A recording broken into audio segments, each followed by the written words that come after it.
This is the definition of a true ensemble, this movie. I mean, really extraordinary acting. And Meryl, what attracted you to this role? Because you know everybody's going to hate you in this movie. Yeah. Well, I was attracted by the possibility of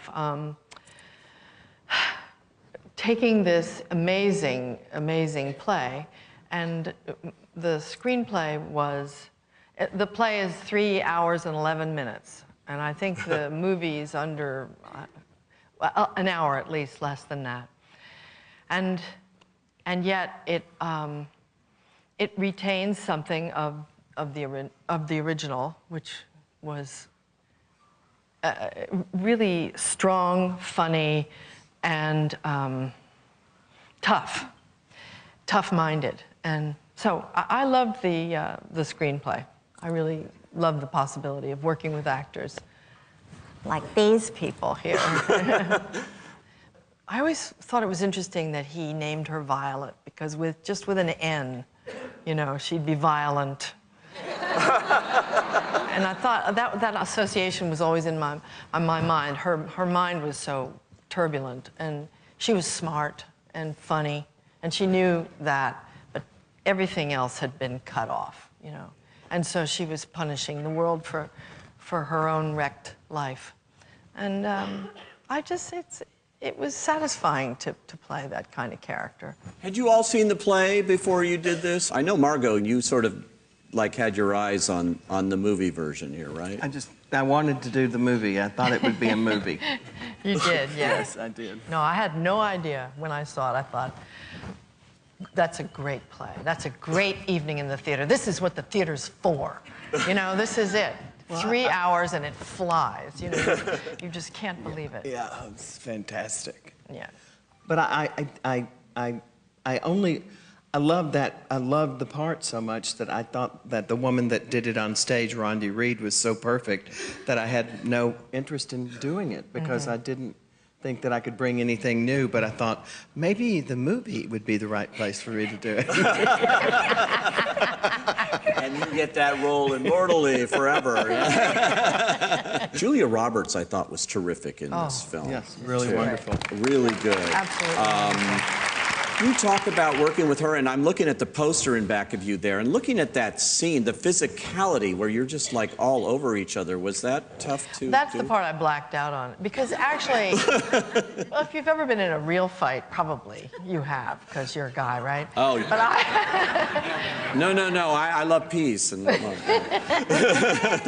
But you do sort of black out. I don't remember. The next day, I had a lot of bruises. Dings and bruises, but in the moment, you know, you're just flying on white heat. There were two the stunt women waiting to... Oh, really? You didn't know that? No. Yeah.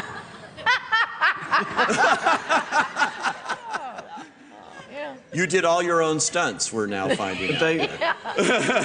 Well, I think somebody dismissed you could them. never, how could you insert someone into that moment? It's just impossible. Great. You know what I love, too, about this? It's an adaptation of a Broadway play. We used to see this all the time in the 50s and the 60s. You mentioned Virginia Woolf. Yeah. All these things were made into movies, and it was kind of a golden time for that. And you don't see it so much anymore. And, I think it's such a great area for the movies to do. I don't know why they don't do more of it. Why they don't steal more from the stage. From the stage, yeah. Yes, it's interesting. Yeah. I don't know why. I don't know why. Yeah. It is hard to do, and it takes a certain amount of bravado to cut a Pulitzer Prize-winning play by an hour and then insert great swaths of Oklahoma Vista, where the playwright could think, well, hell, why don't I have that scene back in instead of just this nothing? But that nothing it's so eloquent. It so contributes to that feeling of despair they talk about on the prairie, you know, what you... That's opening it up, too, for the movies, which I thought was beautifully done in this. The cinematography, everything about it. That scene that I think Tracy's proud of, that John and he came up with, which is when they're on the way back from the doctors and Violet's gets sick in the back seat. And then she just wants to escape, you know, and there's no place to go. Julia chases her. And there's just no place that you can go. You can't run away from your mortality, you know. Yeah. And yeah, so that was something they invented, and it replaces probably an absolutely wonderful scene or 2 or 3 scenes, but it has its own visual elegance. You're so believable as sisters, and the whole family. The casting of this is extraordinary because you're totally believable as this family, and even the extended family there. But you also knew Margot. You've been friends for years. Did that help? Does that? We factor? know. I know.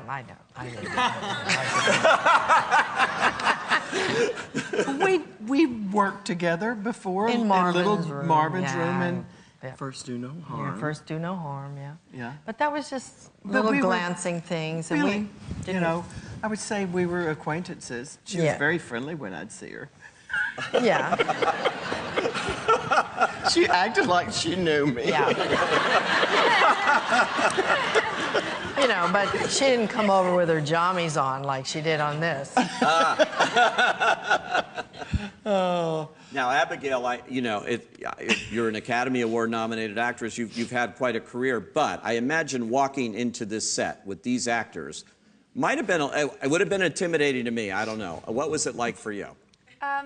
Yeah, it was terrifying. Yeah, I was terrified.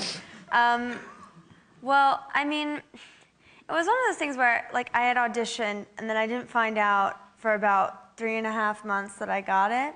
Wow. So I just assumed, like, I'm gonna say that's a no. So that was my first instinct. And then I just randomly got a call, and I was like, hey, so you're gonna go to Oklahoma? And I was like, cool, why? And they were like, oh, you got August Osage County. And then I was, you know, obviously really, really excited and all that stuff. But then it didn't fully sink in that I was actually doing it until like the night before I got there. And then the night before we had the table read, I had this, this is embarrassing. I had this really bad dream that like I was gonna get there and I was gonna mess up a line and that Meryl was gonna be like, go.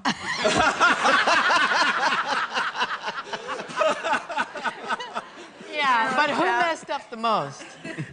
Yes. No.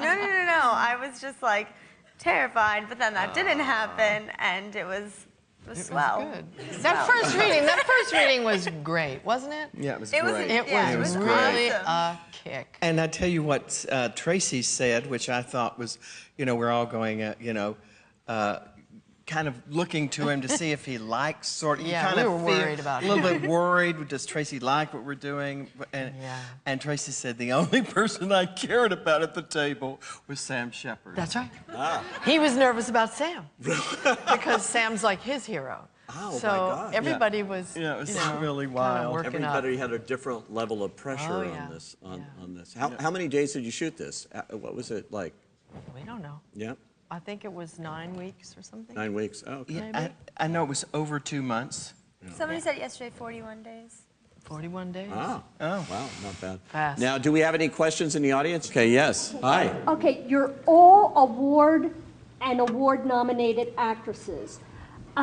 Some may think that you just show up and you do your best, but John Wells is a brilliant director. Do each of you have something to say about what John Wells pulled or directed you to bring out great performances from all of you? Basically, she's asking about the collaboration between you and the director, John Wells, and how you went on with your character and what he might have added, too.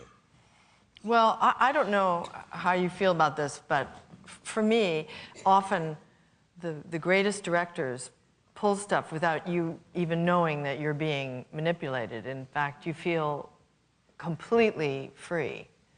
And that's the way I felt with John. I don't feel like he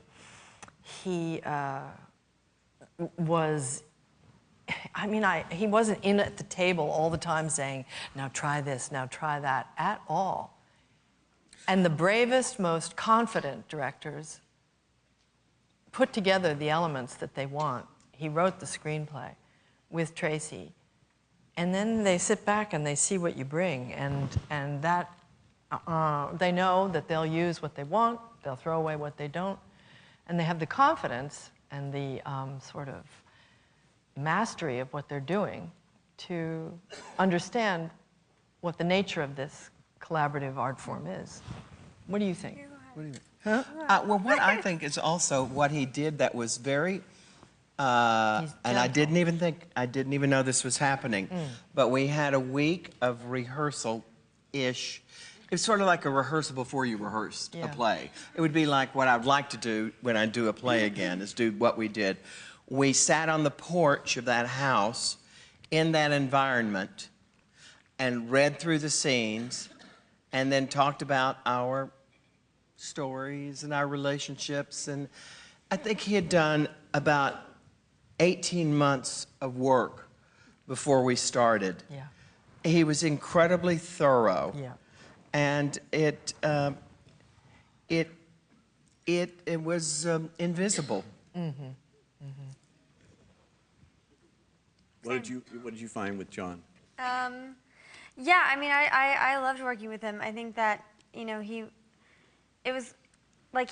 knew what he wanted, but he didn't just say like, okay, so you're gonna do exactly this, and then that'll be that. You know, he really let you kind of, I always felt like I was very comfortable saying to him like, you know, I kind of feel like this is what's, you know, I would be feeling if I was her right then. And he would always listen and just really, you know, and especially for me, I was a 16-year-old girl on set with like, and then, you know, I don't want to be like, hey, can we talk about my character right now? But you know, sometimes you gotta talk about it. So, and I always felt like I was really comfortable doing that, and that was awesome. The other thing is, you know, when a director is done and moves on, that he's happy.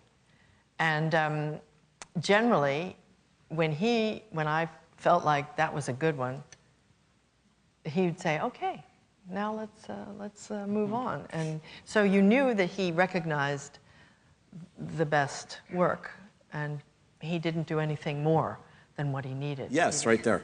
Meryl and Margot, since you saw the play before you did the work, what did you take? Did you take anything from the play that the actors did in theater when you were doing the movie, or did you just ignore it and just do your own? That's a good question. Since you might have seen the play before, did you take anything from those performances, or did you try to block that out? Or? Well, interestingly, you know, 5 years ago, I guess, when I saw the play, I can't remember last Tuesday, so I would have stolen a lot, I'm sure, if I could remember. But I did go back and read the play a lot when we started, and so did every actor. We all came to the first reading with the original in our back pockets because everybody had their favorite bit that had been cut. And yes, you know, that's true. We did one of the best lines of yours is cut, just killed me, you know, where they're talking about your son. You're talking about your son. It's in the background. It's in the background, but you need, you know, an earphone to hear it. It's like it's on me. I'm in the study, and you're barking in the dining room. So I'm not sure you hear it, but. Something about how he drives, he's a good driver. He can't even drive. I've seen a chimp drive.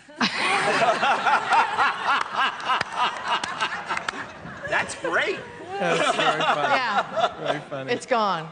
Oh, it's almost gone. You didn't even get a chance to do it. No, so we all had our stuff that we wanted. We yeah. all had stuff we wanted to, you know, put back in, but he's really good and clear and has an economical mind. You got to do a 2-hour movie, you know, or you can't get the people You know in what there. the folks will. And quite honestly, when I see the movie, and I don't know who all's seen the play, I don't know what's missing from the play. Yeah. Well, that Tracy's happy makes Yeah, me happy. me too. The fact that he is proud of the film is gratifying. It's remarkable. Okay, and yes, right there. Yes, I was just curious to know, this film, based on the trailer, seems to be marketed more as a comedy. And whereas there are, of course, comic touches in this piece, for me it's a very serious drama, and the comedy is a comic kind of a relief from all the tension. I was wondering how you feel about the marketing campaign for the film. Okay. He's saying that it seems to be, okay, there's applause for the marketing campaign, or because, I don't know. But he's saying it seems to be marketed as a comedy. This poster might indicate that. There are certainly elements of comedy. I don't know. What do you think about, how do you define this movie? Well, boy, it's everything, you know. It's like life. It's funny and it's terrifying. So, yeah, you know, marketing is Harvey's specialty, and he's great at it. And really, I don't want to step into his that arena and judge it. I really don't. He's really good at it. I had a movie 2 years ago, The Iron Lady, which was, yeah, but I mean, thank you. But who wants to go see a movie about an old lady with dementia? And he made that happen. He found an audience for that, and it did very well. So, you know, it's hard to market serious stuff because the kids are scared of it. They don't want to see it. It was marketed to bring people into the theater? But yeah, you know, you do want people to go to the theater. Yeah, that's the key. As opposed to not going, yeah, definitely. Yeah. Okay, and last question right there. Yes, sir. I was kind of interested in the scene where the housekeeper came after him with a shovel. Where did that all come from? I mean, was that actually part of the play that you saw? Yeah. Yeah. It was. Actually, the question was he was interested in the scene where Misty Upham's character, the Native American, actually she calls herself an Indian. She is a Blackfoot, and so the correct thing is, yeah, Indian. That character was more fleshed out, I would say, in the play. There's no doubt about it. You have a beautiful scene with her that was shot. Maybe you can talk about that. Yeah, there was a scene between Jean and Jonna. Basically, that's in the play. Basically, where Jean is talking about, she talks to John about Jonna's parents, and then she talks about how her own dad and Bill and Barbara have separated because he's with a younger woman, but she doesn't say it in such nice terms. But it was a cool scene where she's kind of showing that she doesn't really care, but you can hopefully kind of tell that she does care a little bit. But it's a cool scene, and Misty was really awesome in it. But yeah, She's lovely. Great. She's awesome. Yeah, she's awesome. This is a great movie. It opens on December 27th in Los Angeles and New York, and January 10th everywhere around the country. Tell your friends, and let's thank Meryl Streep, Margot Martindale, and Abigail Breslin.